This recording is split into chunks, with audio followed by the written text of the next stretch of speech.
Bonsoir à tous et merci de nous rejoindre sur le plateau de Controverse, l'émission des débats contradictoires sur la télévision du Burkina. Et ce soir, nous parlons des détournements de deniers publics et le rapport de l'ASE-LCE, vous le connaissez, l'autorité supérieure de contrôle de l'État et la lutte contre la corruption, qui vient donc de publier son rapport 2015 sur juste 28 institutions contrôlées.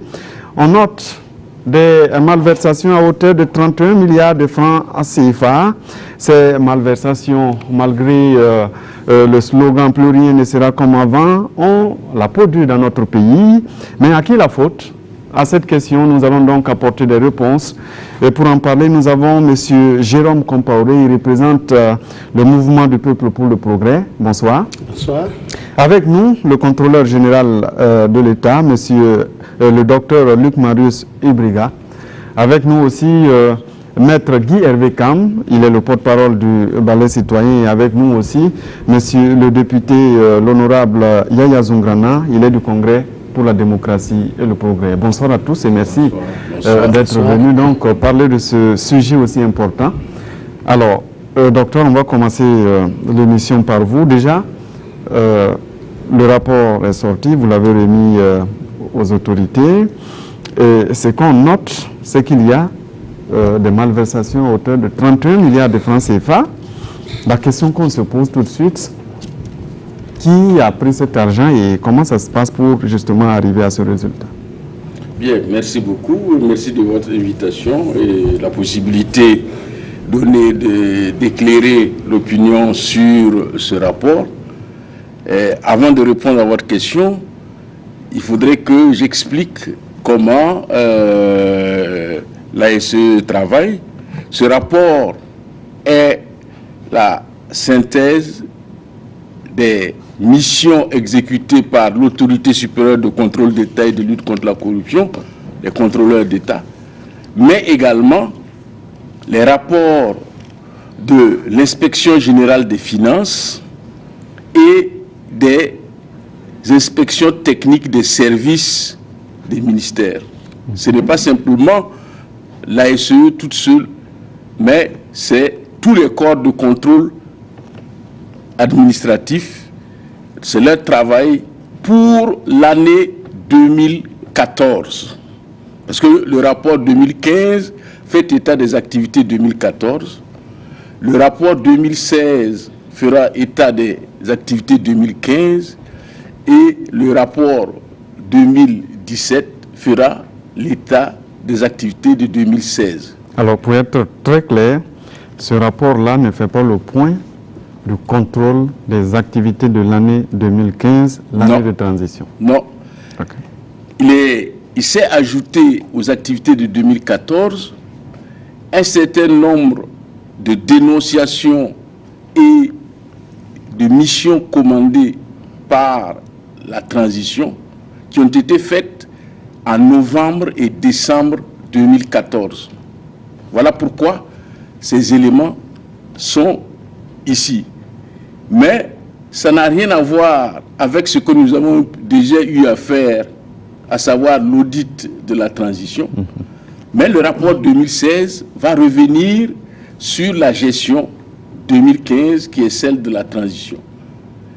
Et quand vous lisez le rapport, il faut que je dise que ce n'est pas simplement les 28 structures qui sont concernées. Ça, c'est en ce qui concerne les investigations. C'est-à-dire les investigations, c'est quand il y a des dénonciations et nous allons pour vérifier les allégations. Mais il y a eu des audits. Et pour les audits, il y a eu les audits de lotissement à Ouagadougou et à Bobo-Dioulasso. Il y a eu les audits de 11 structures, dont la présidence du FASO pour les années 2012 à 2014. Donc ça ne concerne pas la gestion du président Kafando.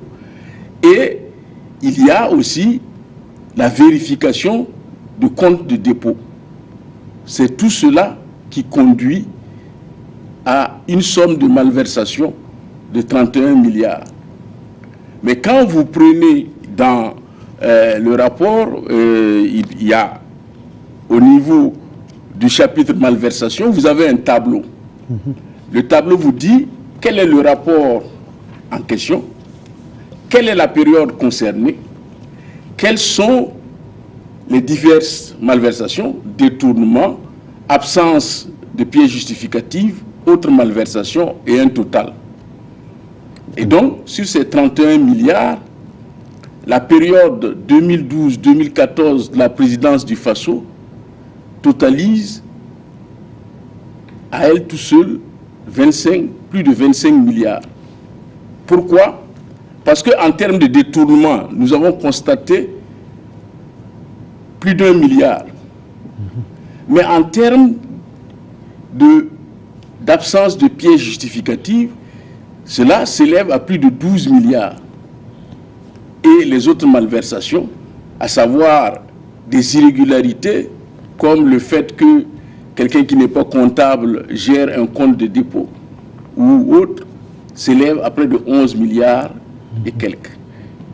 Mais vous avez aussi d'autres, des fonds, des comptes de dépôt et des structures, notamment par exemple une des structures que nous avons auditées, à savoir la société de fabrication des fruits et légumes de Lumbila, arrive avec un manque à gagner de près de 2 milliards et quelques. Donc, ça veut dire que tout cela est venu du fait que après l'insurrection populaire, l'ASE, à l'époque, avait déjà fait un certain nombre d'investigations et il y a eu des dénonciations qui sont venues immédiatement après l'insurrection et le gouvernement de la transition a demandé à l'ASE de faire aussi un certain nombre d'audits de structures et c'est tout cela qui fait les 31 milliards. D'accord. Et lorsque vous arrivez à ces résultats, ça se passe comment le contrôle de façon concrète? Lorsque vous allez dans une institution, vous avez parlé de détournement à proprement parler, vous avez parlé de pièces à justifier.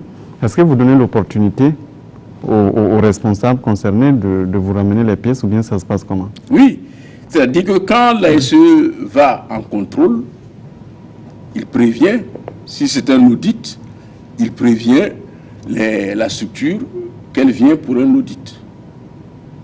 Si c'est une investigation, nous n'avons pas besoin de prévenir puisque nous voulons venir vérifier une allégation.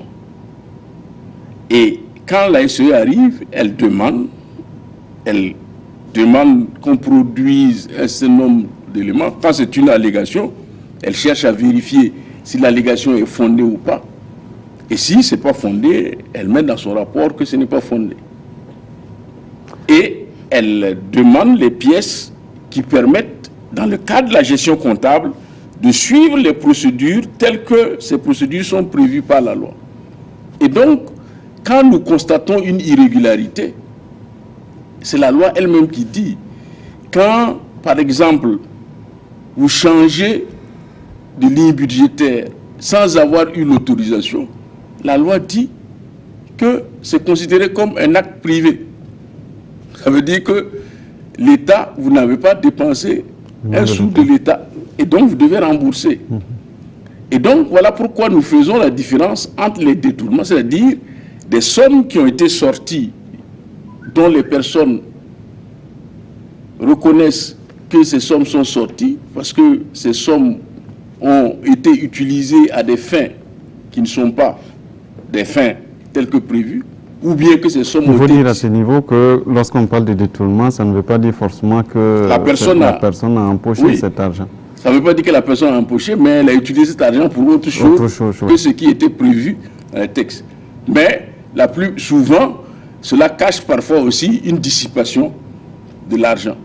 Maintenant, il y a ce qui s'est développé, et on l'a vu dans le rapport 2014 et dans le rapport 2013, quand vous le regardez, vous voyez, il y a une sorte de technique qui s'est développée, c'est de faire croire que l'on a réalisé l'activité, mais qu'on a été négligent pour les pièces justificatives. Ce qui fait que vous arrivez, on dit, ah oui, nous l'avons fait, mais les fournisseurs, etc., n'ont pas amené les pièces justificatives. Pour cela, nous leur demandons, pendant le temps de l'audit, de nous ramener les pièces justificatives. Si vous ne ramenez pas les pièces justificatives, nous faisons notre rapport, et quand nous avons fini le rapport provisoire, nous vous envoyons le rapport, et vous avez 30 jours pour faire vos observations. Et peut-être donner les pièces justificatives. Quand vous répondez, la SELC examine vos réponses, et si les contrôleurs sont convaincus, ils modifient leur rapport. S'ils ne sont pas convaincus, ils maintiennent leur rapport, mais votre point de vue est annexé au rapport. Ce qui fait que quand le rapport est transmis au juge, le juge a non seulement le point de vue de l'ASE et les éléments sur lesquels il se fonde pour dire qu'il y a un début d'infraction, et il a aussi le point de vue de celui qui est incriminé, qui se défend. Donc c'est comme si c'était à charge et à décharge. Donc, en ce moment, il appartient au juge de dire si oui ou non il y a eu détournement. Mais nous constatons des faits, nous réunissons des preuves et nous transmettons au juge et à l'autorité hiérarchique. Parce qu'il y a deux voies. Quand le rapport est terminé, nous transmettons le rapport à l'autorité hiérarchique.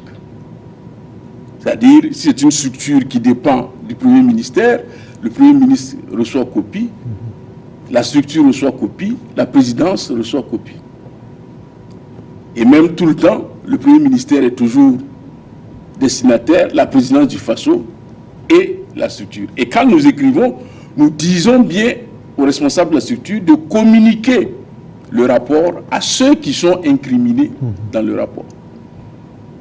Donc, ça veut dire que nous constatons des faits, nous réunissons des preuves, et il appartient à l'autorité hiérarchique de prendre, si il pense que c'est nécessaire, les sanctions disciplinaires ou les mesures conservatoires, et au juge de prendre la décision de considérer que oui, l'infraction est consommée et de sanctionner au besoin. Alors la dernière question avant qu'on engage le débat, est-ce qu'à l'heure actuelle, le président Michel Kafando a été, vous lui avez demandé de rembourser une quelconque somme qu'il aurait détournée parce que ça fait le buzz actuellement sur les réseaux sociaux. Je pense qu'il y a beaucoup qui ont, quand ils ont vu le rapport annuel d'activité 2015, se sont dit que c'est la gestion de 2015 qui est concernée. Non, c'est la gestion de 2014.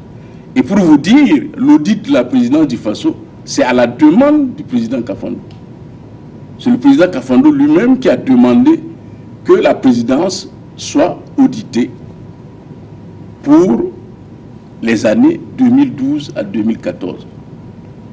Mais aujourd'hui, il se trouve que nous allons faire bientôt l'audit de la gestion de l'année N-1, c'est-à-dire la première année du gouvernement Kabatieba. Et là, nous allons auditer aussi la présidence du FASO. Ce rapport sera publié et nous allons voir si ce que nous avions vu au cours des années 2012 à 2014, si cela n'a pas perduré en 2015 et en 2016. Donc les gens auront la possibilité de comparer pour voir est-ce qu'il y a eu amélioration ou pas. Nous espérons qu'il y a eu amélioration, parce que s'il n'y a pas eu amélioration, je ne sais pas maintenant quel buzz ça va avoir sur les réseaux sociaux. Absolument. Donc, et la transition et le gouvernement actuel risquent fort d'avoir à partir avec justement l'opinion publique. Alors, la question qu'on pose ce soir, justement, il y a que le rapport révèle qu'il y a de détournements à hauteur de 31 milliards de francs CFA. Pour un pays comme le Burkina, c'est assez élevé, c'est énorme d'ailleurs. Alors, la question, à qui la faute?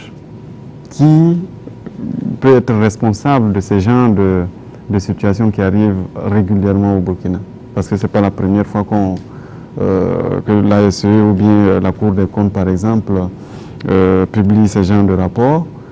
Et malheureusement, on a l'impression que la chose perdure. Maître Kam. Ben, je vous remercie. Bon, c'est vrai que le problème de la corruption dans notre pays, on peut dire que bon, c'est un phénomène qui a la vie dure. D'autant plus que moi je félicite ces institutions de contrôle-là parce que même dans les périodes où on pouvait considérer qu'il y avait beaucoup de pression, ces institutions, je vais parler de l'ASE et de la Cour des comptes, ont toujours fait quand même des rapports qui sont, que l'opinion a salué. Donc du point de vue des institutions de contrôle, je pense qu'il y a quand même un travail qui a toujours été fait. Le problème se situe toujours au niveau de la réponse que les différents pouvoirs, je vais parler du pouvoir politique déjà, du pouvoir administratif, et aussi de la justice, et ensuite de l'opinion donnent à ces différents rapports-là. Je pense déjà que le zéro pointé, là où on peut le donner, c'est d'abord à la justice. Parce que on a l'impression que quand ces rapports-là rentrent dans la justice, c'est comme si c'est rentré dans un garage.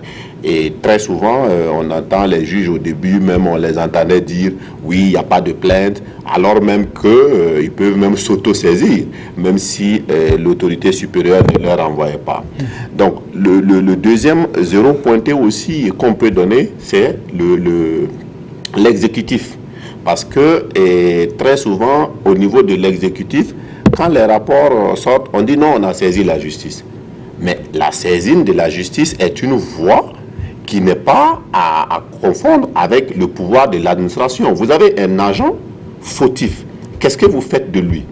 Vous ne faites rien de lui. Et finalement, vous arrivez à créer une situation où, quand on est dans une administration, on pense même que si on n'accepte pas ces principes-là, on se met tout le monde à dos. Mais est-ce qu'il n'y a pas quelque part la présomption d'innocence aussi? Non, j'ai dit toujours que la présomption d'innocence ne veut pas dire que quelqu'un qui a détourné de façon manifeste n'a pas détourné. Vous attrapez quelqu'un qui a tiré devant tout le monde, la personne est tombée, la présomption d'innocence ne veut pas dire qu'il n'a pas tiré. La présomption d'innocence veut dire tout simplement que toute personne accusée a droit aux garanties des droits de la défense. Donc, à partir de ce moment, très souvent, la présomption d'innocence, justement, est un alibi pour ne pas prendre de sanctions.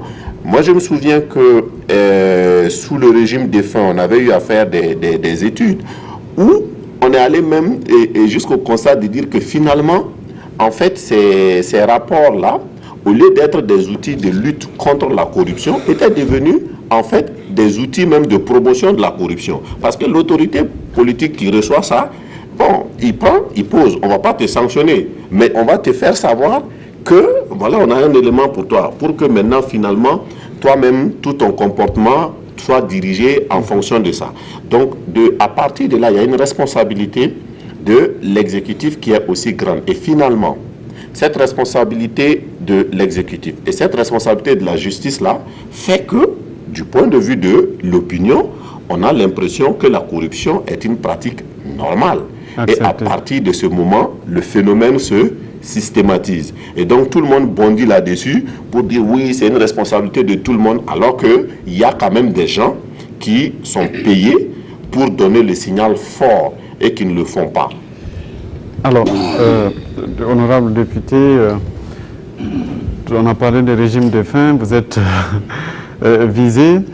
Effectivement, il y a puisque vous représentez naturellement le CDP qui était le parti au pouvoir à l'époque, effectivement, on entend très souvent dire qu'à l'époque justement où vous étiez au pouvoir, lorsqu'on incrimine un responsable par ce genre de rapport, finalement, le responsable se trouve être promu par votre régime, alors qu'il devrait être sanctionné logiquement. Merci. Merci au contrôleur général d'État de nous avoir donné la synthèse du rapport que nous venons de percevoir. crois qu'au niveau du titre 2015, je pense que c'est nécessaire de faire une reformulation parce que pour un travail qui concerne des années non 2015 et qui apparaissent en 2017, en librairie ou partout, quand on voit ce manuel, on pense que ça concerne la gestion 2015. Peut-être que c'est un amendement à prendre en compte. Pour ce qui concerne, donc, il faut savoir que l'ASE, quand même, a une histoire qui remonte jusqu'à 1993. Quand vous parlez de notre régime, c'est ce régime-là qui a mis en place l'inspection générale d'État en 1993, qui a abouti en 2017 à l'ASE. Et en 2007, pardon, l'ASE. Et en 2015, l'ASE-LC. Donc, ce qui veut dire quand même que la volonté de contrôler l'utilisation du bien public existait au temps de notre régime, comme vous l'appelez. À qui la faute? La question que vous avez posée. C'est ça. Nous avons constaté, comme beaucoup de citoyens, effectivement, que les rapports, surtout à partir de 2017, où la compétence juridique a été donnée à l'ASE, des rapports sont transmis à la justice. Et les quelques, je n'ai pas lu tout le rapport, mais les quelques extraits qui sont parus dans la presse montrent qu'il y a déjà 55 dossiers même qui sont en justice. Et comme l'a dit effectivement Hervé Kam, quand ça arrive en justice, on ne voit plus rien. À ce niveau, autant l'exécutif qui a un pouvoir, le législatif aussi qui a un pouvoir et le judiciaire qui en a, les destinataires des actions de ces trois pouvoirs-là est le même, ce sont les populations. Et à ce niveau, je pense que le pouvoir judiciaire pourrait faire un effort de communication. C'est vrai que dans leur domaine, on dit l'instruction est secrète, l'instruction est couverte par, j'allais dire, des dispositifs de non-divulgation, mais on peut communiquer sans que ce soit une forme de divulgation ou de jeter en pâture des personnes. Ça, c'est un point. Je pense que cela aussi aurait pu contribuer à faire en sorte que ceux qui sont épinglés par les rapports de l'ASE sachent qu'en réalité, les prédécesseurs, ceux qui avaient fait des malversations avant, sont inquiétés par la justice. Je ne vois pas pourquoi des dossiers seront transmis en justice et plus rien ne transparaît sur ces dossiers. Ça peut aussi contribuer à l'éducation. Pour ce qui concerne les promotions dont vous parlez, à ma connaissance, à moins que vous me citiez des exemples, je n'en ai pas de gestionnaires épinglés par des rapports de l'ASE ou des rapports de l'inspection générale d'État et qu'ils aient été promus ministres ou promus. Bon, si vous avez des noms, vous pouvez, mais moi je n'en connais pas. Maître Kamdo vous répondre. Je continue. Et toujours à qui la faute? Si vous regardez la loi sur l'ASE-LC, vous verrez que le CNT a fait l'effort d'impliquer toutes les composantes de la société en matière de lutte contre la corruption. Aujourd'hui, la question, quand vous dites à qui la faute, qu'est-ce que la société civile a fait dans son domaine? Qu'est-ce que l'exécutif a fait dans son domaine? Qu'est-ce que le législatif a fait dans son domaine? Qu'est-ce que le citoyen lambda même a fait dans ce domaine? Nous sommes tous responsables. On dit dans la loi que l'employeur, jusqu'à l'employeur privé, doit sensibiliser ses employés sur le phénomène de la corruption. Est-ce qu'aujourd'hui, au moment où, en 2017, quand on nomme un directeur à un certain niveau, est-ce qu'il est sensibilisé dans sa lettre de mission sur ce phénomène? Je pense que non. On parle même de formation des agents de la fonction publique. Et on suggère au privé aussi de former son personnel à la lutte contre la corruption. Aujourd'hui, en 2017, qu'est-ce qui est fait dans le domaine de l'administration pour remettre au goût du jour les connaissances des agents de la fonction publique sur le phénomène de la corruption? Voilà un certain nombre d'éléments qui montrent que la défaillance est générale. Donc finalement, tout le monde est responsable, personne n'est responsable. Tout le monde est responsable. Je peux lire ici la loi sur la lutte contre la corruption. Maître Kam vous répond d'abord sur Attendez, j'ai une annotation. Invite à la société civile. Et voilà. C'est le chapitre 10 de la loi, à la page 22. Si vous la prenez, vous verrez là qu'est-ce que la société civile a fait pour lutter contre la corruption. Alors, et il n'y a pas que il y a le secteur privé à la page 21, etc. Maître Kam de la société civile. On peut dire que l'avènement même que ce soit de l'ASE ou de l'ASE-LC, on la doit beaucoup à l'action de la société civile. Il y a une organisation comme le RENLAC qui a fait beaucoup aussi sur la question de la lutte contre la corruption. Mais ce que je voulais dire justement, c'est le piège où les politiques amènent toujours la population, c'est-à-dire l'irresponsabilité générale. C'est notre faute à tous. Mais quand je disais tantôt qu'on peut inverser, et M. Zoungrana a dit il faut citer des noms. On n'en a pas besoin, puisque les rapports, depuis que ça existe, ont cité des noms. On peut inverser en disant, mais citer des noms de personnes qui ont été impliquées dans les rapports d'un organe de contrôle et qui ont eu des sanctions ne serait-ce que administratives. Parce que c'est ça qu'on voit aussi, la responsabilité de l'administration. Il n'y en a jamais. Et je peux vous assurer, pour avoir travaillé beaucoup sur la corruption, que tout le monde vous dira, à partir des exemples bien précis, que ça ne sert à rien de passer la vie et d'énormes sommes d'argent à travailler sur la sensibilisation si ce n'est pas accompagné par la sanction. Parce que si ce n'est pas accompagné par la sanction, vous créez un effet contraire, c'est de faire croire à la population que c'est un effet pour amuser la galerie. Donc, il faut passer par la sanction et d'ailleurs, très souvent, par une sanction exemplaire. Parce que quand vous sanctionnez les menus frétins, vous montrez aussi à l'opinion que finalement, c'est parce qu'ils sont menus frétins. Mais ce n'est pas parce que ce qu'ils font est mauvais. Et ça, moi je pense que les autorités politiques le savent. Mais s'ils ne se font pas, c'est juste qu'il n'y a pas de volonté politique. Et c'est ça qui a été critiqué. Et d'ailleurs, c'est vous qui avez parlé aussi, je crois, de plus rien comme avant. C'est ça qu'on dit, en réalité, enfin je l'ai entendu tantôt, ça veut dire, oui, c'est vrai que vous avez créé peut-être ce mot, mais c'est pour dire que tantôt, en réalité, justement, il faudrait que le plus rien comme avant sur le terrain de la corruption fasse que, au moins, ce qu'on appelle les gros poissons, qui tombent dans ce genre de pratiques-là, soient sanctionnés, ne serait-ce que administrativement, en attendant que la justice ne fasse son travail. Le dernier aspect, si vous permettez, cette question de la justice. Il faut dire aussi que pendant longtemps, la justice elle-même n'était pas indépendante.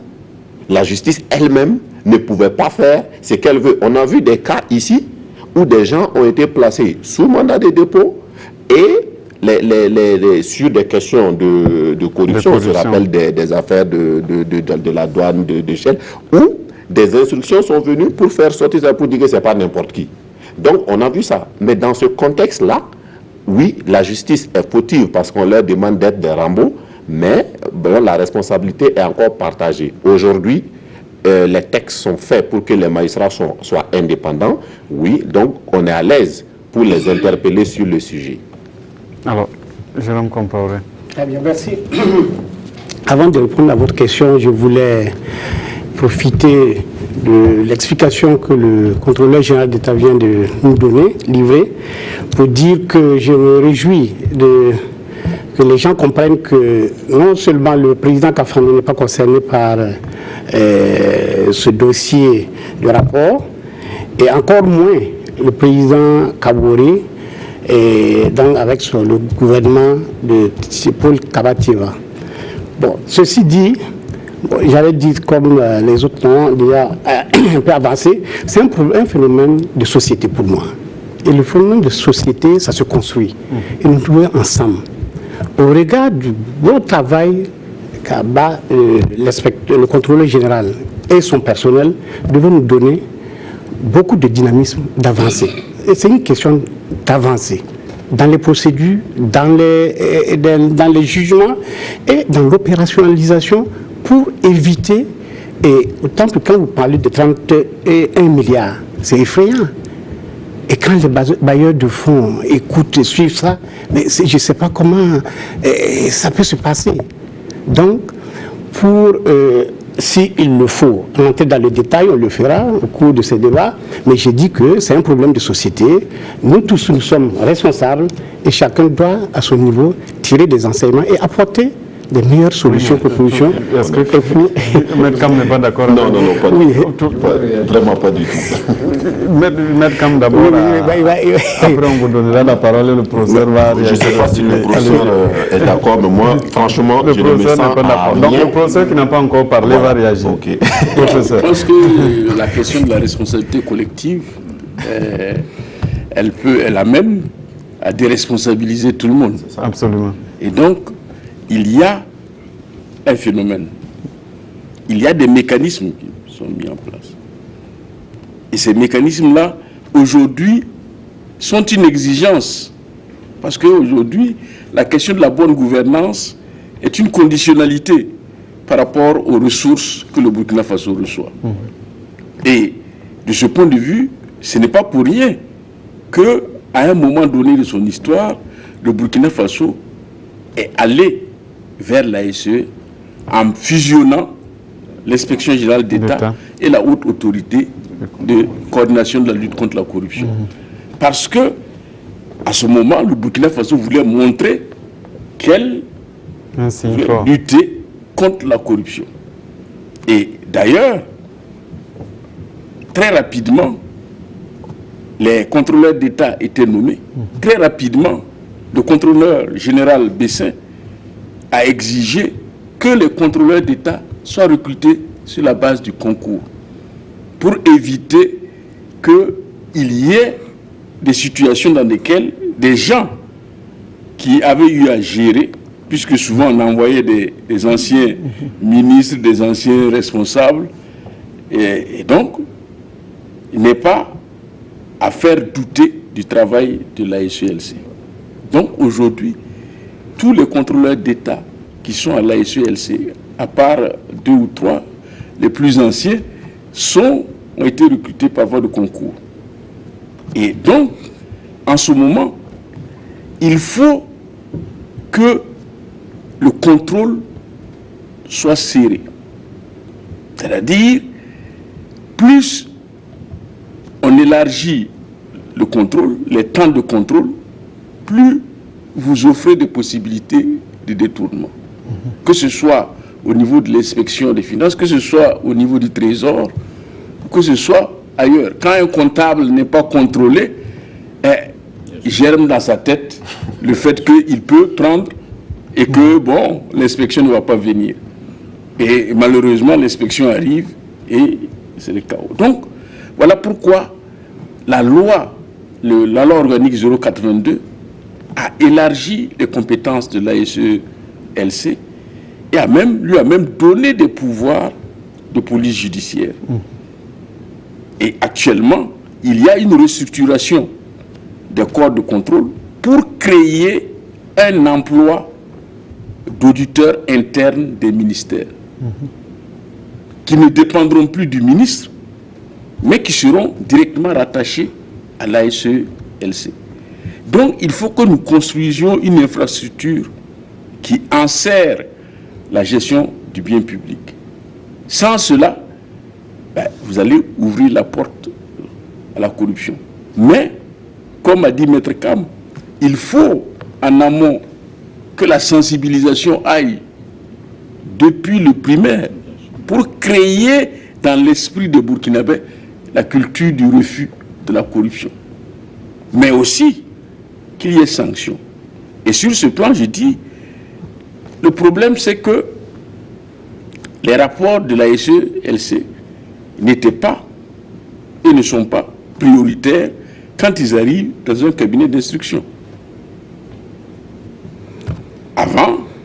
Avant la loi 04, le procureur avait l'opportunité des poursuites. Mais depuis la loi 04, c'est clairement écrit que quand les rapports de la SE arrivent, le procureur est tenu de poursuivre. Là déjà, mais le problème c'est que si ça arrive dans un cabinet d'instruction, il y a un gros dossier qui concerne des personnes haut placées qui arrivent dans un cabinet d'instruction sans ordre de priorité et que ça peut brûler les doigts du juge, qu'est-ce que le juge fait? Il prend les autres dossiers, il les traite en attendant d'être affecté, et puis il laisse le dossier à l'autre. Nous savons, vous verrez dans le rapport, qu'il y a des dossiers depuis 2009 qui sont toujours en instruction. Absolument. Bon. Ensuite, pour pallier à cela, en février dernier, il y a une loi qui a été votée pour créer les pôles judiciaires spécialisés. Et donc nous espérons qu'avec les pôles judiciaires spécialisés, le juge ne pourra pas dire, prétexter l'encombrement de son office pour ne pas... Donc j'ai dit, il faut que nous tous, on prenne en compte le fait que l'impunité nourrit la corruption. Et l'absence du sens du bien commun nourrit la corruption. Parce que ça nourrit la prédation. On considère que l'État n'appartient à personne et que chacun, là où il est, il doit créer l'État. Dès qu'il y a quelque chose, il faut le prendre. Cet esprit-là, il faut détruire. Cela ne peut être détruit que par l'exemple. L'exemple venant d'en haut. L'exemple des responsables. Et c'est pour cela toute la batterie des mesures préventives prévues par la loi anticorruption a été mise en place. Avec la déclaration d'intérêt de patrimoine. Avec l'idée du délit d'apparence. Tout cela pour dissuader. Mais tant que nous n'aurons pas de décisions fortes, cela... Et décisions fortes, vous pensez à quoi? Des décisions qui montrent bien que des personnes... Là, on sait déjà qu'au niveau de la justice, forcément, il y aura toujours les problèmes de lenteur, même quand le juge est assez courageux pour prendre des décisions. Quand un seul juge se retrouve avec sur sa table 55 dossiers ou bien 100 dossiers, il n'a pas assez de personnel pour l'instruire. Oui, mais je vais dire, par exemple... Est-ce qu'on ne peut pas peut-être commencer quelque part avant d'arriver chez le juge? Je vous donne un exemple. Il y a dans ce pays un rapport de l'ASE qui a défrayé la chronique. Le Premier ministre de l'époque, Lucas Dortiao, a dit ça sera réglé en un rien d'état. Le ministre en question a démissionné de sa fonction pour venir se défendre. Mais jusqu'à aujourd'hui, il n'a pas pu le faire. Pourquoi? Parce qu'on n'a pas mis en branle la procédure devant la Haute Cour de justice. Il fallait que l'Assemblée nationale saisisse la Haute Cour de justice pour le mettre en accusation, pour lui permettre de se défendre. C'est vous dire que là, on n'allait pas dire qu'il y a une question d'encombrement de l'office du juge. Là, on avait la possibilité de le faire. Mais je pense qu'à l'époque, le ministre a été ainsi sanctionné parce qu'il a démissionné alors qu'on ne voulait pas qu'il démissionne. Donc c'était comme un retour de bâton pour lui dire... Les affirmations... Non, l'honorable Yaya Zoungrana n'est pas d'accord avec parce vous. Que si, il prend la parole. Si vous demandez à la personne... Le professeur est en train de faire des déclarations non fondées qui n'engagent que lui. Pour répondre à Maître Hervé Kam, l'indépendance de la justice, il a affirmé que la justice est maintenant indépendante. Dans les textes. Bon, c'est tout un processus. Même dans les textes, l'indépendance de la justice ne peut être qu'un processus.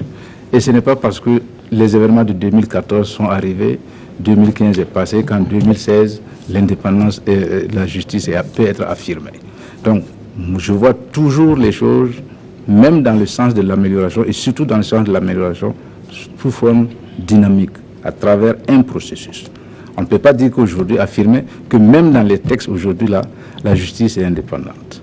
Oui, c'est tout un processus. Quand on va appliquer ces textes, des leçons seront tirées. Est-ce que ces textes-là, effectivement, contribuent à l'indépendance de la justice? Et vous verrez qu'il y aura des améliorations à faire. Donc c'est tout un processus et ça peut prendre le temps que ça prendra. Le professeur vient de nous donner un peu ce qui se passe à l'intérieur de la justice. Donc vous comprenez très bien que des fois, ce n'est pas parce que quelqu'un allait poser le pied sur un dossier ou sur une pile de dossiers que ça n'avance pas. Nous comprenons très bien que, et je suis celui qui dit toujours que les choses de la justice ne sont jamais évidentes. Nous sommes passés par des écoles où on nous a appris ce qui se passe à la justice. Même quelqu'un qui vient avouer c'est moi qui ai tué, c'est pas tout de suite qu'on va l'amener au poteau pour l'exécuter. Ceux qui l'ont vu même tirer, eh bien, sont pressés qu'on l'exécute, mais le juge prendra son temps pour vérifier qu'effectivement c'est bien lui et pas quelqu'un d'autre. Donc le temps de la justice normale, la justice crédible, n'est pas celui de la justice populaire. Malheureusement, très souvent, on a le sentiment que les OSC particulièrement ont tendance à nous amener vers une forme de justice populaire que nous avons déjà connue dans ce pays et qui a donné ses limites, qui a montré ses limites. Donc, il a fallu réparer des torts énormes par la suite et je ne souhaite pas du tout pour mon pays qu'on passe par là. Nous souhaitons avoir une justice indépendante qui prenne le temps nécessaire pour clarifier les dossiers et quand elle donne la justice, quand elle rend la justice, que ça soit en même temps, la vérité qui soit connue des populations. J'appuie c'est moi qui l'ai dit, hein, c'est pas Hervé. Quand je dis que la sensibilisation aussi est un point important de lutte contre la corruption. Seulement, Hervé a ajouté qu'il fallait sanctionner. Si vous prenez la jeunesse aujourd'hui, quels sont les modèles que cette jeunesse a? Notre jeunesse n'a pas de modèle. C'est les riches qu'ils ont comme modèle. Mais qui sont ces riches? Et qui sont ces riches? Comment ont-ils fait pour être riches? On ne se pose pas la question. Moi, j'ai eu à ramener un enfant de 5e une fois de l'internat, où était mon fils, à Sapodé. Il était assis derrière. Je lui ai dit, mais quand tu seras grand, qu'est-ce que tu veux être? Il m'a dit, moi, je veux être douanier. Un élève de 5e. J'ai dit, mais pourquoi tu veux être douanier? Ah, que c'est eux qui sont riches. Vous voyez, c'est une réalité. Et nous-mêmes, parents, là, nous sommes responsables de tout cela. Que faisons-nous? Nous laissons la télévision éduquer nos enfants à la maison. Pendant ce temps, nous sommes dehors. Donc, la responsabilité est partagée. C'est vrai que le niveau de responsabilité de chacun de nous est différent selon qu'on est ministre, selon qu'on est député, selon qu'on est citoyen lambda, mais la responsabilité est générale. Et je reviens au niveau des OSC, vous avez aussi votre responsabilité et la loi prévoit, la loi 082, prévoit définit clairement votre rôle et je m'attends à ce que vous jouez votre rôle de sensibilisation. Non, je voulais juste compléter pour dire que c'est dans ce sens, comme Zungala a dit, que j'ai dit ici que la responsabilité est globale et partagée du point de vue des responsabilités des différents fragments de notre société. Donc, à ce niveau, et la responsabilité me semble être... Tout le monde est responsable et personne n'est responsable. Donc, à partir de ce moment... La société burkinabé, toute la société burkinabé est corrompue. Non, allons-y plus loin. Comme il l'a dit, quand vous allez, nous les acteurs politiques, vous allez en campagne. Mais cette fois-ci, les gadgets qu'on a supprimés, ça énervait les gens. Et nous avons expliqué, on ne peut plus faire ça pour pouvoir économiser et construire des écoles, des collèges, des dispensaires. Mais les gens ne sont pas contents. Vous voyez, c'est un problème de sensibilisation, c'est assez profond. Et ça doit être le discours de tout un chacun de nous autour de la table, qu'on soit acteur, moins acteur ou plus acteur, de pouvoir passer ce discours-là. C'est un travail continu de sensibilisation comme vous le faites. Parce que quand vos dossiers arrivent, chez nous par exemple, je vois que vous faites des recommandations. Et nous, au niveau du Premier ministère, ils essaient de mettre en œuvre, de suivre la mise en œuvre effective. Mais ce n'est pas facile. Donc, dans ce sens, j'ai dit que la responsabilité, à tous les niveaux, on peut tirer quelque chose. Mais il doit quand même avoir des c'est curieux, c'est curieux. Parce que jusque-là, ça fait... C'est curieux comment, en fait, les politiciens, sous prétexte de responsabilité généralisée, veulent créer plutôt l'irresponsabilité généralisée. Parce qu'en réalité, c'est ça le problème. Quand on dit c'est tout le monde, c'est fini, on ne fait plus rien. Tout le monde est personne alors que justement, il y a des situations, forcément, on peut faire quelque chose. Quand tout le monde a vu, on peut critiquer comme on veut, tout le monde a vu comment Sankara a combattu la corruption au Burkina. Et quand on dit tout de suite, oui, depuis les enfants, mais ça a une histoire. Ça a une histoire. Il y a des moments où les Burkinabés avaient donc des repères. Il y a des moments où on était fiers, par exemple, de dire qu'on a refusé la corruption. Mais quand on a érigé en fait la corruption en système de gouvernement, finalement, on a même honte de dire qu'on refuse la corruption. Je prends l'exemple de l'affaire Siapopo. Quand il y a eu l'affaire Siapopo, cette policière qui a refusé de prendre 60 millions pour laisser Siapopo. Mais lorsqu'il y avait dans ce pays, en ce moment, une volonté politique claire, mais c'était une héroïne du Burkina. Mais qu'est-ce qu'on a vu? Il fallait promouvoir. Mais on trouvait même qu'elle était bête, qu'elle n'allait jamais réussir. Comment elle peut laisser ça? Donc, je pense qu'en réalité, ici, si aujourd'hui, le Premier ministre Paul Kaba-Thieba dit que je donne 1 an, 2 ans, tolérance zéro en matière de lutte contre la corruption, il peut le faire. Mais pourquoi vous voulez que moi, je sois aussi responsable que le Premier ministre, alors que je n'ai aucun pouvoir? Mon seul pouvoir, c'est de faire des alertes, c'est de dire je ne fais pas. Il y a des gens qui ont le pouvoir de changer les choses, qui ne changent pas à l'Assemblée nationale. À l'Assemblée nationale, aujourd'hui, les déclarations des biens qu'on a eus, mais les gens se sont étonnés que la plupart des députés n'avaient pas de compte, puisqu'ils n'ont pas signalé de compte. La plupart des députés n'avaient pas de voiture, il n'y avait pas de voiture, alors qu'ils ont tous des voitures. Voilà, c'est là où ça commence en fait. Quand vous faites ça, vous pouvez mettre toutes les politiques, la SE peut veiller pour travailler comme elle veut, dans la tête de l'opinion, tout ça, ça sera pour amuser la galerie. C'est ça la réalité. C'est un sujet de diversion. Je suis député et je me sens interpellé. Ce n'est pas le sujet du jour. On parle de la responsabilité. Je vous contredis par exemple.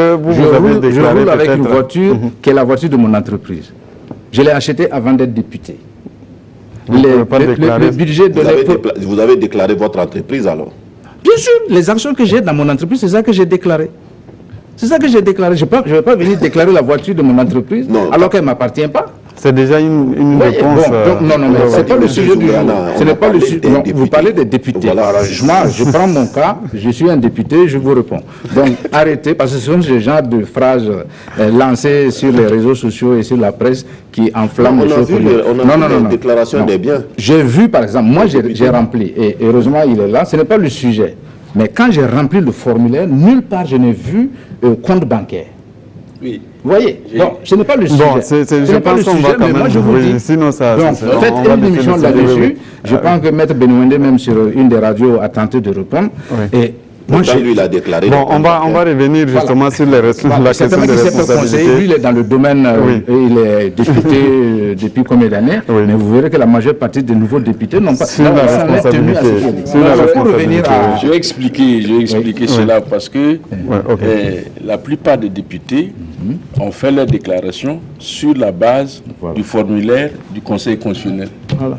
Et ce formulaire n'est pas en adéquation avec la loi 04. La SELC a fait un formulaire, un nouveau formulaire, que nous avons fini, mais qui n'a pas encore été adopté. Il faut une procédure pour la faire adopter. Mais nous l'avons envoyé à l'Assemblée nationale aux députés. Et c'est dans ce cadre que le député Benouende a utilisé ce formulaire-là pour remplir, qui prend en compte non seulement la personne, son conjoint, ses enfants mineurs, ses comptes, ses assurances vie, les comptes d'épargne des enfants, etc. Mais on peut poser une question peut-être au contrôleur général. Ça veut dire un député qui aurait 200 millions sur un compte bancaire. Y a-t-il une place sur le formulaire du Conseil constitutionnel pour déclarer ça? Non, c'est-à-dire que le formulaire du Conseil constitutionnel mettait l'accent sur les immobilisations, sur le bétail, sur etc. Les terrains. Alors, on va oublier, notre question de responsabilité. Je crois qu'il faut qu'on revienne rapidement. Il faut qu'on revienne rapidement. Allez-y. Je voulais dire quelque chose parce que revenons quand même par rapport aux choses, par rapport à la question de l'éducation et des références. Vous savez ici, à un moment donné, quand on dit que nos enfants veulent devenir riches, ben, il y a eu un moment ici où on parlait de Moro puissant. On disait Moro puissant. C'est-à-dire que rien ne peut lui arriver, même s'il fait des choses en dehors de la loi, rien ne peut lui arriver. Et donc, ça ne peut pas être des références pour nos enfants. Et c'était le fait, s'enrichir vite et bien. Vous voyez des gens qui arrivent sur la place publique. On ne sait pas d'où ils viennent, où ils ont trouvé leur argent. Est-ce que c'est de l'argent du blanchiment? Est-ce que c'est de l'argent de la drogue?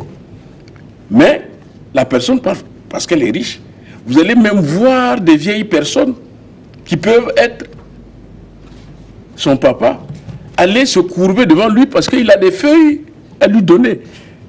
Donc c'est tout ça qui est... Parce qu'on a érigé l'individualisme et le culte de l'argent. Est-ce qu'il n'y a pas un problème aussi du respect même des biens publics? Oui, mais c'est ça. Puisque quand vous développez l'individualisme, qu'est-ce qu'il y a?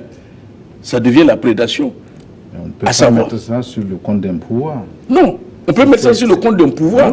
Le pouvoir de Blaise Compaoré a été un pouvoir qui a inculqué au Burkinabé l'individualisme. Professeur, si je vous pose la question, aujourd'hui, beaucoup de gens savent, dans nos campagnes, le fils le plus aisé par rapport à un problème social, tant qu'il n'est pas venu de Ouagadougou pour parler, on considère que le programme n'est pas encore adopté. Le programme des obsèques n'est pas encore adopté.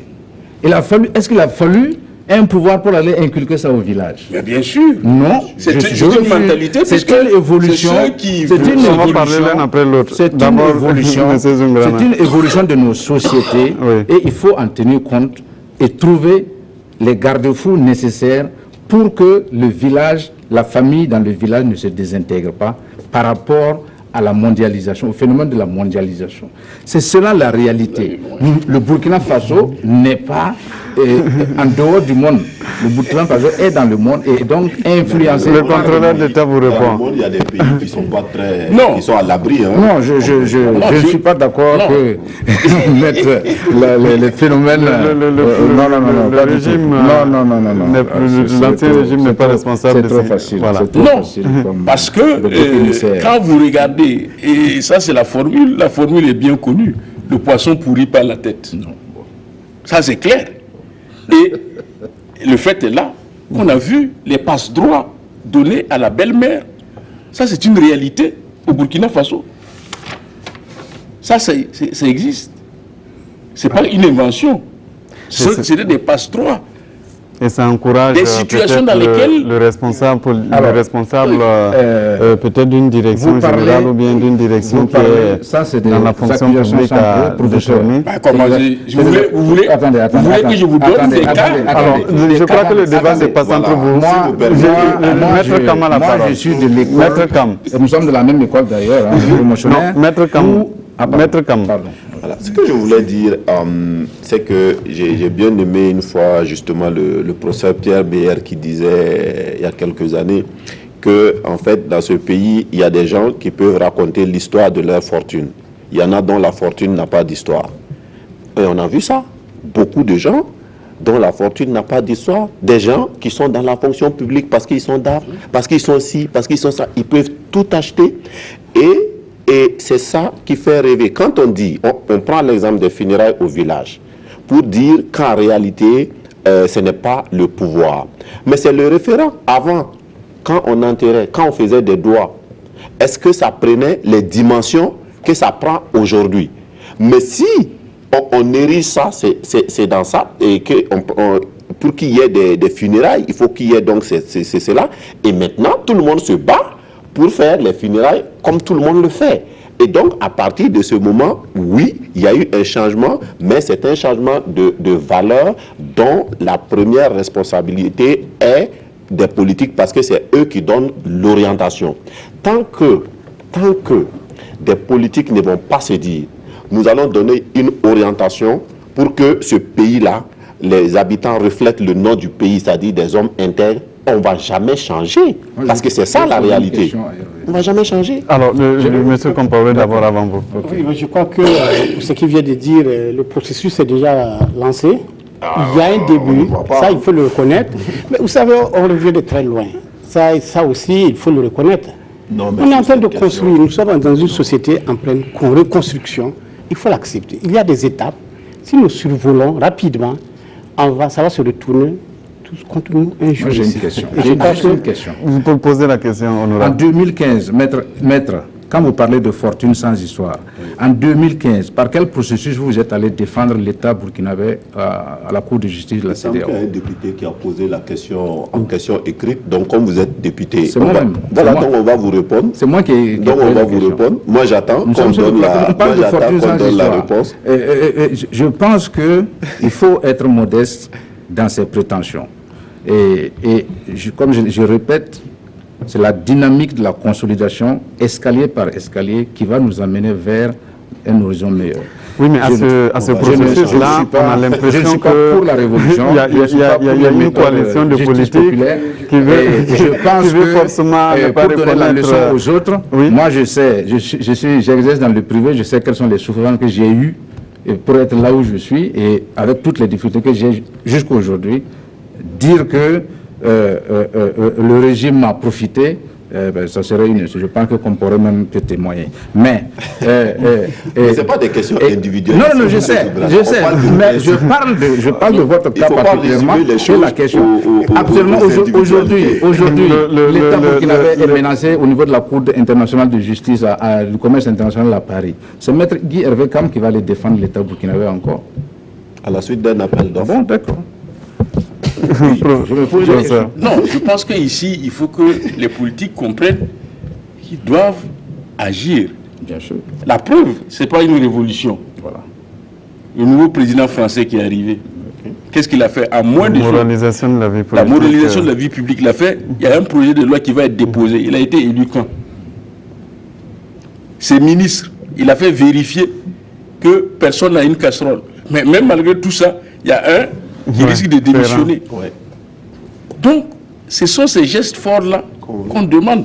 On ne dit pas, s'il y a une volonté politique et de dire, comme le Premier ministre l'a dit dans son discours d'orientation politique, tolérance zéro corruption, ben, ça veut dire que même si on ne sanctionne pas directement, il y a des mesures conservatoires qui peuvent être prises. Quelqu'un est reconnu avoir dissipé. On n'a pas dit qu'il faut le chasser. On dit on peut le suspendre. On peut le relever de ses fonctions. Et on poursuit les enquêtes. On met la procédure disciplinaire en blanc. Et puis, il est sanctionné. C'est tout.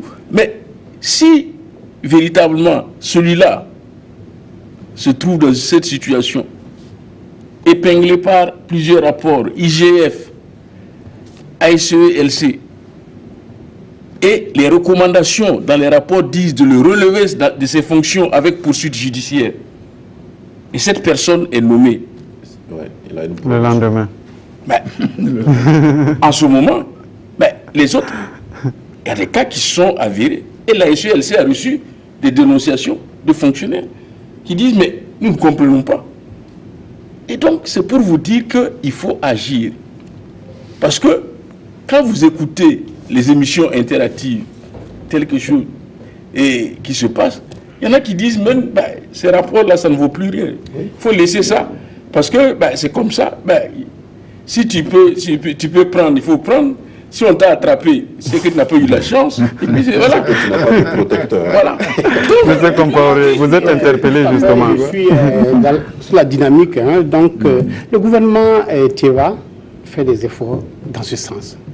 La preuve est que je peux vous citer, il y a un mois environ, vous avez suivi, comme tous les Burkinabés, la nomination, voilà, dans un ministère, un monsieur qui traînait des casseroles.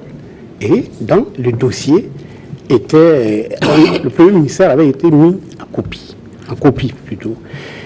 Au vu de ça, la semaine qui a suivi, le TAF en question a été remplacé. Je crois que c'est des actes comme ça que nous avons besoin.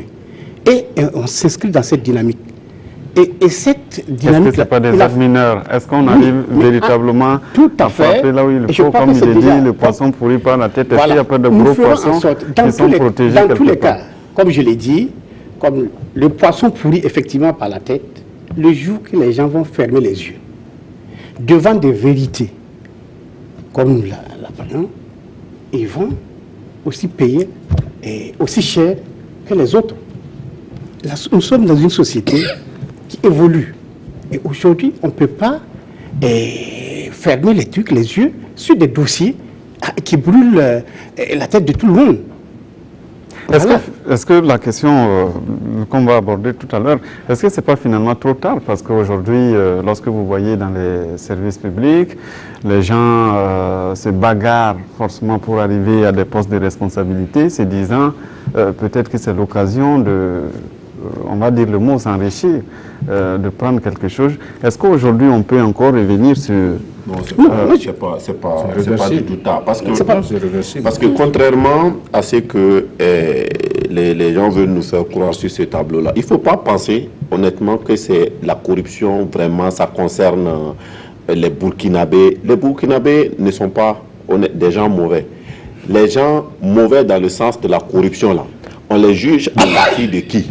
On les juge à partir de ceux qui ont accès aux deniers de l'État. Donc c'est cette petite minorité de fonctionnaires là, ou d'agents publics, ou qui déteint en réalité sur la population. Aujourd'hui, ce n'est pas tard, mais il faut aller franco, comme on dit. Par exemple, monsieur Compaoré a parlé tout de suite d'un cas où la personne a été relevée. Bravo. Mais si dans le même temps, il y a d'autres dénonciations antérieures ou postérieures où il n'y a rien, quel message on donne? On donne le message que l'autre, en fait, c'était un mouton sacrificiel. Et donc, ça ne joue en rien dans la lutte contre la corruption. Il suffit que, quand on dit, OK, tolérance zéro, qu'on y aille franco. Et à partir de ce moment, ça change. Parce que s'il y a 1, 2, 3 sanctions sérieuses, des gens considérés comme intouchables, à partir de ce moment, ce qui va se passer, c'est que beaucoup de gens vont faire attention. Parce qu'ils vont se dire, dans cette affaire-là, si tu t'amuses, tu vas avoir des problèmes. Il faut augmenter le coût moral de la corruption, quand on dit. Mais quand tu peux faire la corruption sans risque majeur, tu peux y aller. Oui. Est-ce que les sanctions aussi sont à la hauteur pour effectivement... L'arsenal, notre arsenal juridique qu'il faut aussi étoffer. Par exemple, aujourd'hui, vous n'avez pas au Burkina Faso une loi sur les biens infractionnels. Alors, moi, je détourne 100 millions, je construis un immeuble ou des célibatoriums, je les mets en location, on m'épingle, on me juge 2 ou 3 ans de prison, mais on ne touche pas à mes célibatoriums. Donc, je vais en prison, je sors, et puis je continue de profiter de l'argent, puisque Vous ne remboursez pas l'argent? Oui, puisque j'ai organisé mon insolvabilité, j'ai mis mes maisons sous des prête-noms, etc. Et donc, au nom des enfants de 1 an. Donc, voilà pourquoi il faut qu'on mette en plus ce type de loi-là doit exister au Burkina Faso. De même aussi, ça veut dire que les règles de gestion doivent être serrées pour que les uns et les autres les respectent. C'est parce que il y a des vides et on fait les choses dans l'urgence.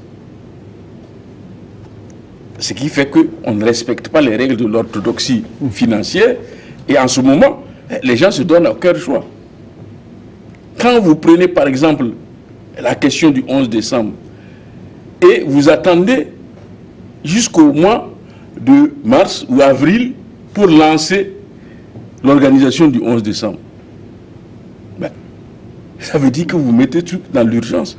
Il faut faire des procédures accélérées. Il faut déroger aux règles C'est ça qui permet que les gens détournent de l'argent. Mais si on sait depuis 2 ans ou 4 ans que telle province ou telle région va organiser le 11 décembre et que l'on programme le financement sur ces 4 ans, il n'y a pas de problème. Mais notre administration est procédurière. On aime beaucoup de procédures. Mais ces procédures-là font qu'il n'y a que quelques-uns qui connaissent les règles et ils profitent de ces règles-là pour... Profiter des failles, en fait. Non, il n'y a pas de failles. C'est eux qui connaissent les règles. Et donc, pour pouvoir bénéficier des services publics, vous êtes obligé de passer par eux. Et maintenant, par là, ils vous raquettent. Donc, il y a la nécessité d'une simplification des procédures. Parce que les procédures compliquées permettent des niches de corruption. Et ensuite, il faut augmenter le niveau du contrôle pour laisser peu de place à la possibilité de prédation. Hein? Parce oui, mais que si le contrôle est basé sur la justification, est-ce qu'on n'est pas capable aussi de fabriquer des pièces? Mais non, mais la fabrication des pièces, la fabrication des pièces, on peut ça se détecte. Puisque la fabrication des pièces conduit souvent à des surfacturations. Or, il y a une possibilité de comparaison. Et c'est pour cela, ceux qui font cela dans l'urgence ne prennent pas le soin d'être regardants sur les pièces à fournir. Et nous avons vu des cas où, pour des millions et autres, c'est sur des petits bouts de papier comme ça, des reçus, que non, c'est pas bon. Mais ça, c'est parce que notre administration... Sur les textes, je pense que contrairement à ce que le professeur dit, l'esprit qui a guidé les textes et qui a amené à leur complexification, c'était surtout de faire en sorte qu'on ne puisse pas gaspiller l'argent de l'État. Il y a eu beaucoup, moi je suis du privé, hein, mais ce que j'ai expérimenté, c'est que l'État a mis beaucoup de barrières de contrôle pour faire en sorte qu'on ne puisse pas gaspiller l'argent de l'État. Et je trouve que la conséquence de ça, c'est la lenteur d'exécution des projets, la lenteur de consommation des fonds mis à disposition par les bailleurs de fonds, etc., etc. On se retrouve facilement avec 25% de décaissement, ce qui fait que, voilà, de taux d'exécution, etc., etc. Aujourd'hui, effectivement, en 2016, au niveau de l'Assemblée nationale, une loi a été votée pour accélérer la procédure des marchés publics. Et là encore, il y a des voix qui se lèvent pour dire que c'est plutôt pour favoriser la corruption. Vous voyez, en fait, la solution, c'est la conscientisation, faire en sorte que celui qui est assis là à sa place sache qu'il est payé pour faire ce travail et qu'il n'y a pas une autre somme d'argent qui va venir en dehors de son salaire parce qu'il est assis sur sa chaise de fonctionnaire. Juste un discours pourra suffire. Voilà. Non, je voulais rebondir sur... bon, oui, c'est des minutes fretin. Mais vous savez, ces gens de corruption, pour que vous ayez, par exemple, la peau d'un ministre dans un système de détournement, il faut qu'il y ait une traçabilité. Vous ne pouvez pas aller dire, dans ce département, un DAF a détourné ou un DG a détourné, et puis on prend le ministre. Il y a des procédures. Mais malheureusement, à l'issue des enquêtes, on vous présente une situation où le monsieur, tranquille, même s'il est... Alors qu'il en a bénéficié. Le plus souvent. Le plus souvent. Ça, il faut être réaliste, il faut être honnête. Mais comment faire pour y accéder? Et c'est ça, la difficulté de notre système. Et avec les pratiquants de droit, on va vous mettre à contribution. Le professeur a dit qu'on commençait à parler de l'insolvabilité. Voilà. Oui, le mettre quand même la parole, parce que là, ça devient la partie. Je pense que le problème pourra justement être réglé par le délit d'apparence, mais si on va loin, parce que justement, dans le délit d'apparence, on ne verra que du feu quand les gens peuvent continuer à faire des prête-noms dans les affaires. Mais justement, la loi doit tenir compte de cette réalité-là. Et ça permettra, si on ne peut pas vous attraper ici, vous attraper de l'autre côté. Mais ceci étant, l'objectif n'est pas d'attraper un ministre pour attraper un ministre. L'objectif, c'est de faire en sorte que qui que tu sois, peu importe les fonctions que tu occupes, si tu gaffes et que les éléments de preuve existent, que ça ne reste pas impuni. Et quand on dit, et là moi j'insiste, quand on dit ça ne reste pas impuni, ça ne veut pas dire qu'on a amené la personne à la justice a fait son enquête pendant 3 ans et l'a jugé, l'a condamné. Non, le pouvoir de l'autorité administrative peut déjà faire le nécessaire. Et ça, c'est un élément très important. Parce que d'ailleurs, si on attend tout le cheminement judiciaire, 1, 2, 3, 4 ans, on enlève l'effet pédagogique à la sanction. Donc c'est ça aussi la réalité. Pour terminer, je voulais dire qu'il y a eu quand même une confusion entre ce que le professeur disait par rapport au contrôle, à simplifier donc le contrôle, et ce que M. Zungrana disait. Ça veut dire, lorsque moi je traite avec l'administration et que je ne sais pas comment les choses se passent parce que les procédures sont opaques, sont compliquées, bien entendu, je suis très facile à faire tomber dans l'extorsion de fonds. Mais par contre, quand vis-à-vis de l'administré, les procédures sont claires. Je vais au palais de justice, je veux un certificat de nationalité. Je sais ce qu'il faut déposer et je sais quand est-ce que je peux avoir. Ce n'est pas la même chose que quand je n'ai aucune information avec des procédures compliquées et je dois rentrer et on va me dire n'importe quoi, je tombe dedans. Je pense que c'est ce que le professeur expliquait, ce n'est pas du tout forcément... On donne la parole à Adama Coulibaly qui est avec nous pour nous livrer un peu les questions des téléspectateurs. Bonsoir Adama Coulibaly. Bonsoir Simon Gongo, bonsoir chers téléspectateurs. Des questions, nous en avons reçu tout d'abord Aruna Ouattara à Bobo Dioulasso. Quels sont devenus les rapports précédents de l'ASE-LC? Est-ce qu'il y a eu des suites justement par rapport à ces dossiers? Et les mises en cause sont-ils toujours poursuivies? Monsieur Bourema Yambre Awargaye, pourquoi attendre la nomination de l'ex-président Michel Kafando avant de publier le rapport concernant la mauvaise gestion au niveau de la présidence du Faso? Ensuite, monsieur Mahamadi Ouedraogo à Waïguya, comment les détournements ont pu se faire sous la transition pendant que les OSC étaient actives? Ou bien sont-elles complices? Donc, toujours dans le même sens, Abdul Fattah Ouzeba à Ouagadougou. Sa question s'adresse à Maître Kam. Je veux savoir si le balai citoyen combat un individu ou un système. Après le régime de Blaise Compaoré, les révélations de détournement se multiplient et le balai citoyen ne bronche pas. Donc, ajoute-t-il. Monsieur Adama Moné à Ouagadougou, est-ce que la SLC a eu à dénoncer des cas qui, par la suite, se sont révélés faux au cours d'une seconde vérification? Monsieur Souleymane Savadogo, une question générale. Qu'est-ce qui est qualifié de corruption au Burkina Faso? Et enfin, monsieur Gafarou Savadogo, toujours à Waïguya. Je crois que c'est une opportunité pour le contrôleur général de nous donner quelques cas de flagrant délit. C'est tout pour ce soir. Merci à vous, Adama Coulibaly. Alors, déjà, on l'a expliqué tout à l'heure, hein, parce que sur la question du président Kafando, le rapport ne parle pas du tout de la gestion du président Kafando et puis... Ni de la transition. Ni de la transition, il faut le dire clairement.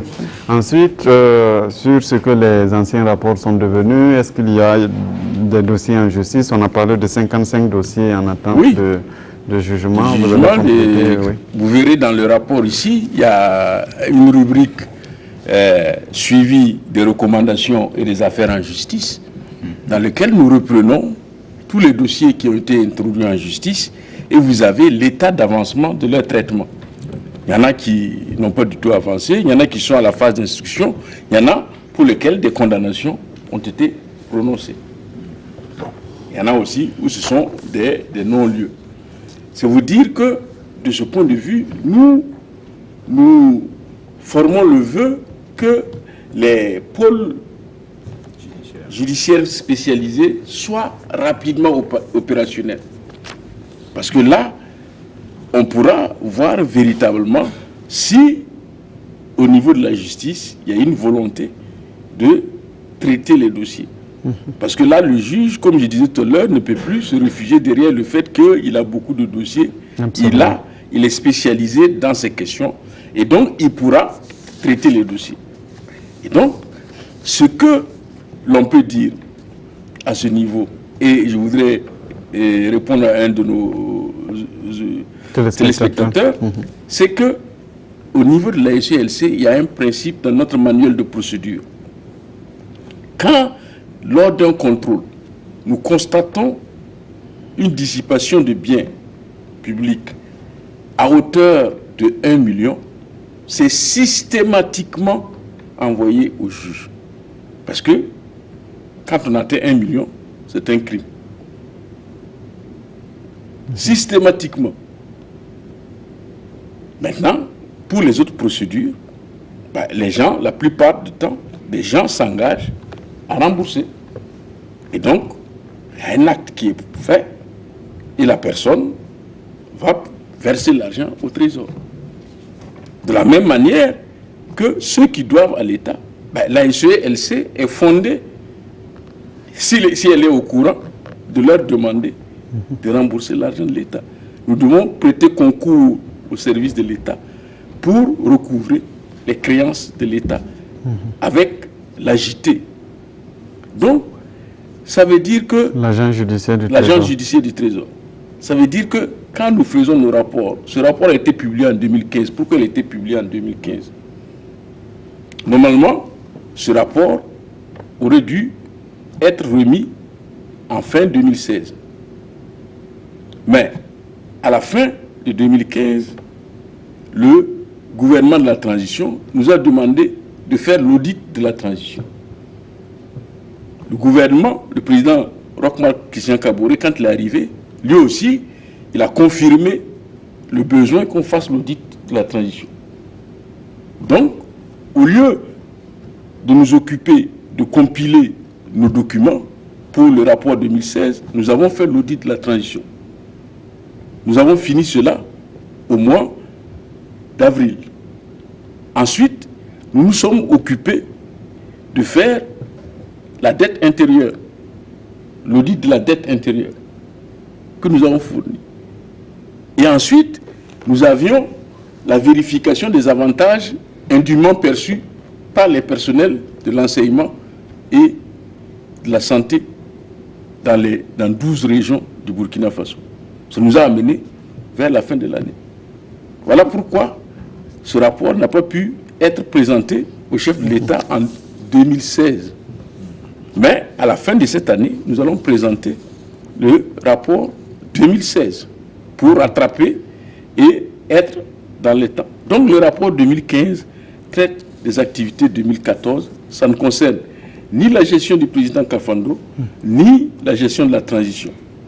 Que les gens attendent le rapport 2016 et ils auront la gestion de la transition, sur la gestion de la transition, puisqu'ils ont déjà un aperçu dans le rapport sur l'audit sur la transition. Il y a déjà un aperçu, mais il y a d'autres contrôles que nous avons faits sous la transition qui seront joints. Maître Kam, sur la complicité du balai citoyen, c'est une question de Abdoul Fattah Zeba qui demande pourquoi, justement, est-ce que vous combattez d'abord un individu ou un système? Sinon, pourquoi on parle depuis des questions de détournement et puis le balai citoyen se fait complice? Il ne doit pas être loin du CDP, peut-être. C'est que je vais dire. Non, c'est un citoyen, c'est vrai. C'est que nous sommes... non, mais parce que c'est ce que vous êtes en train de dire depuis le début. Donc, ce que je vais dire, c'est que, en fait, comme j'aime à le dire, hein, le balai citoyen n'a pas la prétention d'avoir le monopole de la vérité. La personne qui parle, s'il y a des faits de corruption, il peut en faire son cheval de bataille, on va le suivre. Le deuxième élément, c'est que quand même, nous considérons toute modestie gardée que quand même nous sommes une organisation responsable et que quand il y a des accusations, nous prenons quand même le soin de vérifier. Et donc, quand nous estimons que ça vaut la peine, parce qu'il y a des éléments en tout cas il y a des débuts d'éléments, Ben, nous pensons que jusqu'à aujourd'hui, nous avons toujours fait ce qu'il faut, ce qui doit être fait. Sur beaucoup de questions, nous l'avons fait. Par contre, je voulais, il y a une question sur qu'est-ce qu'on entend par corruption. Oui. Je ne sais pas si c'est ça. Donc, je voulais dire avant d'en arriver là, par rapport à mon voisin qui gère actuellement, que un élément fort de la volonté politique sera déjà de rendre opérationnel comment on appelle, les pôles spécialisés. Donc, il ne faut pas faire comme la haute cour de justice sous Blaise Compaoré. Donc, elle est là, mais elle ne peut pas fonctionner. Il faut la rendre opérationnelle. Deuxième élément, c'est en réalité la question le professeur a dit tantôt que à 1 million, c'est criminel. Je pense qu'aujourd'hui, ça c'est un problème qui complique les choses. Il faudrait relever le plafond. Parce que, vous voyez, quelqu'un qui détourne 999 999 francs, on le contraint tout de suite à payer. Quelqu'un qui détourne 1 million, c'est criminel, ça va prendre 5 ans. Peut-être même ça va se prescrire. Peut-être ça ne sera jamais jugé. Quelqu'un qui détourne 1 milliard, c'est la même chose. Moi, aujourd'hui, je pense qu'on peut augmenter ce plafond-là, qui fait que, et même si vous avez détourné 50, 100 millions, qu'on puisse vous juger sans passer par la procédure criminelle, qui est très complexe. Donc, voilà. Maintenant, pour ce qui concerne la corruption, ici, je pense que quand on parle de corruption, on parle d'un ensemble d'infractions qui permettent à un agent public de s'enrichir au détriment de sa position dans l'administration. Mais après, ça comporte beaucoup de choses. Hein. Ça comporte la corruption qu'on peut appeler au sens strict, qui est le fait quand même quand un agent dans son poste doit faire un travail, soit il demande de l'argent pour le faire, soit on lui donne de l'argent pour le faire, il l'accepte. Ça comprend les détournements de deniers publics ou les dissipations de deniers publics. Ça comprend le népotisme, favoritisme, clientélisme. Bon, il y a beaucoup de... Tous ces éléments-là rentrent dans ce que nous appelons corruption, c'est-à-dire qu'un agent public profite de son statut pour s'enrichir au détriment de l'administration. On va s'arrêter là. La loi est très claire. La loi 82, la loi 082-2015 CNT, qui parle des attributions de l'ASE. Par contre, la loi 004, qui parle de corruption, n'avait même pas défini le terme corruption. Il a fallu attendre la loi 82. Cette loi dit quoi? Cette loi dit corruption. Tout comportement pénalement incriminé par lequel sont sollicités, agréés ou reçus des offres, promesses, dons ou présents à des fins d'accomplir, de s'abstenir d'accomplir un acte ou d'obtenir des faveurs ou des avantages particuliers. Il y a eu tout un développement. D'accord, on va s'arrêter là. C'est pour dire que dans la loi 82, le terme corruption est très bien défini. Voilà, merci à vous parce que nous sommes malheureusement pris par le temps. Ah bon, c'est fini? L'émission est terminée, malheureusement. Oui, il y a controverse, les débats continuent. On aura le temps, malheureusement, il y a le journal tout à l'heure, donc on ne pourra pas prolonger les débats. Merci à M. Jérôme Compaoré du mouvement du Peuple pour le Progrès d'être venu participer à Controverse ce soir. Merci au docteur Luc Marius Ibriga, contrôleur général d'État. Merci à Maître Guy Hervé Kam, porte-parole du Balai citoyen. Merci à l'honorable député Yaya Zungrana du Congrès pour la démocratie et du progrès. Merci à vous tous de nous avoir suivis et bonne suite de programmes sur la RTB.